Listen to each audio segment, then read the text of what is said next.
اور 3 بار خود میرا اتفاق ہوا کہ میں نے جناتوں کی مجلس پڑھی. عجیب بات یہ ہے کہ جب وہاں پہنچو تو یہ احساس نہیں ہوتا کہ ہم کہاں ہیں، تاکہ تجسس نہ ہو. وہ سوچنے نہیں دیتے کہ ان کا راز کوئی معلوم کرے. ہاں یہ ضرور ہے کہ جب بھی میں نے پڑھی مجلس تو آوازیں تو میں نے سنی، چہرے نہیں دیکھے، لیکن جو مجھے لینے آئے وہ جنات انسانوں کی شکل میں آئے. اور 6 مہینے پہلے انہوں نے مجھ سے مجلس کا وعدہ لیا. اور مجلس کا وعدہ صرف اس وجہ سے لیا کہ میں عرصہ دراز سے، آج سے 30 برس پہلے سے جناتوں کی ایک مجلس پڑھتا ہوں. ان کو وہ مجلس بہت پسند ہے، تو اسی کی فرمائش کی کہ ہمارے امام باڑے میں آ کے آپ وہی والی مجلس پڑھ دیجئے. یہ وعدہ انہوں نے 6 مہینے پہلے لیا. اب میں چلا جناب، وہ لینے آ گئے اپنی تاریخ پر. پہنچا اس جگہ سے تو 12 گزرے تھے، لیکن وہاں سے جو نیا راستہ شروع ہوا وہ تو ہم جانتے ہی نہیں تھے کہ یہ کہاں سے آ گیا. اور پھر ایک ایسی جگہ انہوں نے سواری روکی کہ وہ دروازہ ہم نے پورے کراچی میں نہیں دیکھا تھا. سفید رنگ کا بڑا دروازہ، اس کے اندر لے گئے. بہت بڑا صحن، چاندنی کھلی ہوئی. اب وہ 2 جن میرے ساتھ جو لینے آئے تھے سفید کپڑوں میں، انہوں نے لے جا کے امام باڑے میں مجھے بٹھا دیا. میرے ساتھ 2 آدمی اور بھی تھے، وہ موجود ہیں میرے گواہ. وہاں بیٹھ گئے. سناٹا اور لائٹ کا نام و نشان نہیں، روشنی نہیں. اب اندھیرے میں سائے نظر آ رہے ہیں. اور میں کہہ رہا ہوں بھائی مجلس کب شروع ہوگی؟ کہنے لوگ آ گئے، بس اب شروع ہونے والے. میں نے کہا لوگ تو کوئی نہیں دکھائی دیتا، اب اندھیرے میں بھی آنکھیں پاڑ پاڑ. کہ نہیں آپ پریشان نہ ہو، لوگ آ گئے ہیں، مجلس شروع ہونا. اتنی دیر میں سوسخانی شروع ہو گئی. تب محسوس ہوا کہ گریا کی آوازیں آ رہی ہیں، یعنی یہ سب بھرا ہوا ہے، پورا امام باڑہ بھرا ہوا ہے، اتنی آوازیں آ رہی ہیں. پھر میں ممبر پہ گیا، میں نے مجلس پڑھی. فرمائش تھی ان کی کہ جناب سکینہ کی شہادت پڑھیے گا اور جعفر جن کی مجلس پڑھیے گا. خیر جب میں نے شہادت پڑھی تو اتنی دیر میں تابوت برآمد ہوا. اب جب میں ممبر سے اترا تو میں نے دیکھا سفید پھولوں سے سجا تابوت شہزادی کا صحن میں آیا، لیکن کوئی اٹھانے والا مجھے نظر نہیں آ رہا، بس وہ ہوا پہ رما نظر آیا. مجلس ہو گئی، انہوں نے مجھے تبرک دیا. 8 دن تک تو وہ تبرک ختم نہیں ہوا، بلکہ کئی گھروں میں بانٹا گیا. اس طرح رابطہ رہا. پھر لاہور میں 2 جن ایک امام باڑے میں آ گئے تھے اور انہوں نے علم کے نیچے اپنا مسکن بنایا موج دریا روڈ پر خیمہ سادات میں. یہ قاسم یہاں موجود ہیں، آپ کو بتائیں گے. یہ شریک ہوئے ہیں ان مجالس میں. 20 محرم کو یہ جنوں کی فرمائش کی مجلس میں لاہور میں عرصہ دراز تک پڑھتا رہا خیمہ سادات میں. اور وہاں جو 2 جن رہتے ہیں ان کے نام بھی مجھے معلوم ہے اور میں نے ممبر سے بتا دیے تھے. ایک کا نام قیصر حسین ہے، ایک جن کا نام ہے، دوسری خاتون ہے. اور وہ علم کے نیچے 3ری منزل پر وہ لوگ مسکن بنائے ہوئے ہیں. تو جب خیمہ سادات میں ہم جاتے ہیں تو وہ فرمائش ہوتی ہے کہ جنوں والی مجلس پڑھ دیجئے. اس میں بڑا مجمع ہوتا ہے، پورا لاہور ٹوٹا ہوتا ہے، سڑکیں بند ہو جاتی ہیں. ادھر کئی برس سے لاہور جانا نہیں ہوا اور میں وہ مجلس نہیں پڑھ سکا. ایک مجلس اور میں نے جنوں کی پڑھی، ایک جنوں کی مسجد لکھنؤ میں بھی ہے. اگر اور سارے قصے آپ کو بتاؤں گا تو بہت طویل ہو جائے گا. مختصر یہ کہ جس مجلس کی فرمائش جنات مجھ سے کرتے ہیں وہ مجلس میں آپ کو آخر میں سنائے دیتا ہوں کہ ان کو یہ مجلس کیوں پسند ہے. وہ واقعہ یہ ہے کہ ایک بزرگ یہ کہتے ہیں کہ ایران کے کتب خانے میں جو روضہ امام رضا ہے وہاں ایک کتاب خانہ ہے، اس میں ایک کتاب دریافت ہوئی تھی. تو اس میں ایک بزرگ نے اپنا واقعہ یہ بیان کیا تھا کہ میں تاجر تھا اور میں تجارت کے لیے باہر جایا کرتا تھا کشتی کے سفر پر، اور میں اپنا مال کشتی پر لے کر جایا کرتا تھا.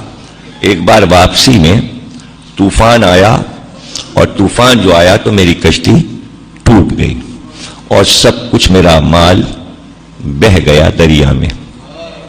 اور یہاں تک کہ کشتی جو ٹوٹی تو میں بے ہوش ہو گیا.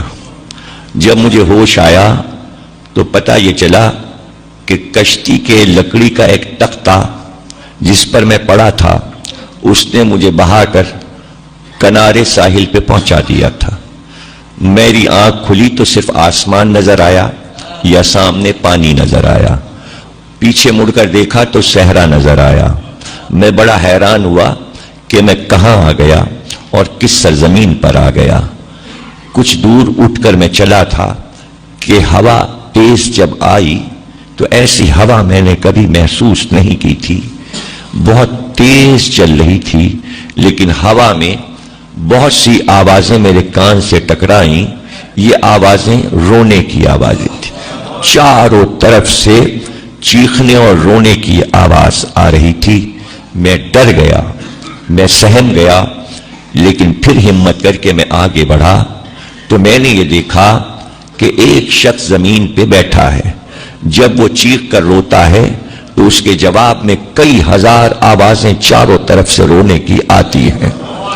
میں بہت ڈر گیا. میری ہمت نہیں پڑ رہی تھی کہ میں قریب جاؤں, اس لیے کہ اس آدمی کی جو حالت تھی وہ ایسی تھی کہ اس کے بال الجھے ہوئے اس کے چہرے پہ پڑے تھے. اس کی آنکھیں لال سرخ ہو رہی تھیں اور وہ سر جھکائے زمین پہ بیٹھا چیخ کے روتا تھا. ایک جگہ روتا, پھر اٹھتا, دوسری جگہ جاتا, پھر آگے بڑھتا, پھر کہیں بیٹھتا, پھر روتا. اور جب وہ روتا تو چاروں طرف سے رونے کی آوازیں آتی تھیں. لیکن میں نے یہ دیکھا کہ جب وہ زمین پہ بیٹھتا ہے تو انگلی سے کچھ زمین پہ لکھتا ہے. میں نے سوچا کہ صحرا میں اس کے علاوہ کوئی نہیں ہے, میں کہاں جاؤں گا؟ کوئی راستہ بھی نہیں نظر آ. تو میرے دل نے کہا کہ پشت پر پیچھے سے جا کر میں یہ دیکھوں کہ یہ زمین پہ لکھتا کیا ہے. میں آہستہ آہستہ اس کے پیچھے گیا اور پھر میں نے چھپ کے دیکھا کہ یہ زمین پہ کیا لکھتا ہے. اب جو میں نے دیکھا تو وہ انگلی سے لکھتا تھا یا حسین, یا حسین. جب میں نے حسین کا نام لکھا دیکھا تو بڑی میری ڈھارس ہوئی. پھر میرا ڈر ختم ہو گیا کہ اب اس سے ڈرنا نہیں چاہیے, بلکہ یہ حسین کا کوئی چاہنے والا لگتا ہے, یہ مجھے اذیت نہیں پہنچائے گا. اس لیے میں گھوم کر اس کے چہرے کے سامنے آیا. میں نے سلام کیا. میں نے سلام کیا تو اس نے چہرہ اٹھایا. اس نے حیرت سے مجھ کو دیکھا. میں نے اس سے سوال کیا تم کون ہو؟ تو اس نے فوراً کہا کہ تم مجھ سے پوچھو کہ میں کون ہوں, تم بتاؤ کہ تم کون ہو اور تم یہاں کیسے پہنچے. تو فوراً میں نے کہا کہ میں تجارت کرتا تھا, میری کشتی طوفان کی نظر ہو گئی, کشتی ٹوٹ گئی, لکڑی کے تختے نے مجھے یہاں تک پہنچایا. مجھے اب نہیں نظر آتا کہ میں اپنی منزل پہ پہنچوں گا, لیکن اس صحرا میں میں نے تمہیں دیکھا. میں نے اپنا حال تمہیں بتا دیا کہ میں مسافر ہوں اور پریشان ہوں. اب تم بتاؤ کہ تم کون ہو. میں تمہارا نام اس لیے پوچھنا چاہتا ہوں کہ تم میرے مولا کا نام یہاں پر کیوں لکھ رہے ہو. میں نے اس سے کہا اس نام کی قسم مجھے بتاؤ تم کون ہو. تو اس نے کہا مجھے حیرت ہے کہ تم یہاں تک کیسے پہنچے, اس لیے کہ یہ صحرا ملک عدم کا کنارہ ہے. یہ دنیا کا وہ حصہ ہے جہاں آدم ذات نہیں پہنچ سکتا. تمہیں کسی طاقت نے یہاں پہنچایا ہے اور تم اس نام کے بارے میں پوچھتے ہو. یہ میرا آقا ہے, میں اس کا غلام ہوں. کہا تم کون ہو؟ تو اس نے سر جھکا کر کہا میں زعفر جن ہوں, میں جنوں کا بادشاہ ہوں.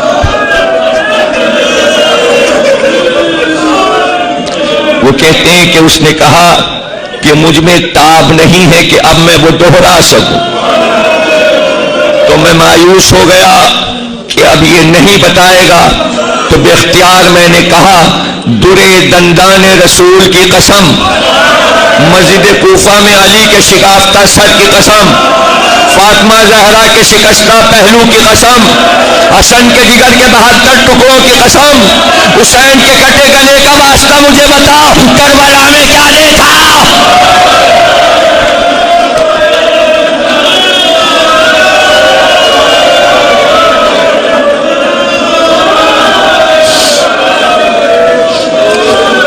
دیکھ کر رونے لگا ظافر دن۔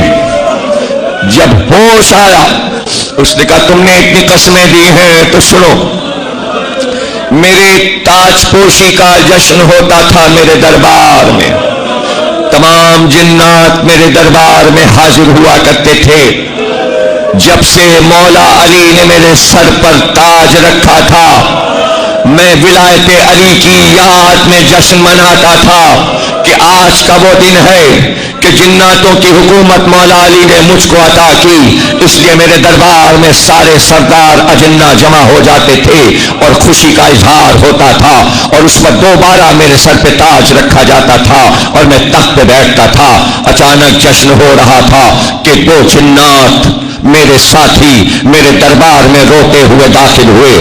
میں نے کہا آج خوشی کا موقع ہے، تم رو کیوں رہے ہو؟ تو انہوں نے کہا ابھی میں نجف سے زیارت کر کے جو نکلا کہ تیرے دربار میں حاضر ہو تو میرا رخ کربلا کی طرف ہو گیا۔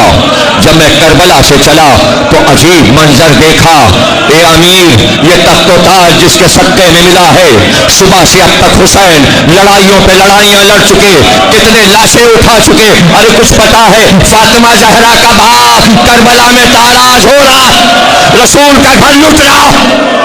جعفر کہتا ہے یہ سننا تھا کہ میں نے تاج اپنے سر سے پھینک دیا، میں نے نالین پیروں سے اتار دی اور میں نے ان سے کہا مجھے لے کے چلو، کہاں میرا آقا حسین ہے؟ جعفر کہتا ہے میں نے اپنی فوج کو حکم دیا کہ پوری فوج تیار ہو جائے اور فضا میں آ جائے۔ میرے ساتھی جن آگے آگے فضا میں پرواز کرتے چلے، پیچھے پیچھے میں اور میرا لشکر سارا ساتھ، یہاں تک کہ جب میں پہنچا عراق کی سرزمین پر تو مجھے دریائے فرات نظر آیا، دریائے فرات کے کنارے مجھے ایک شیر کا لاشا نظر آیا جس کے دونوں شانے کٹے تھے۔ میں نے اپنے ساتھیوں سے پوچھا یہ کس کا لاشا ہے؟ اس کا چہرہ تو علی جیسا ہے۔ تو میرے ساتھیوں نے کہا یہ حسین کا علمدار عباس مارا گیا ابھی ابھی۔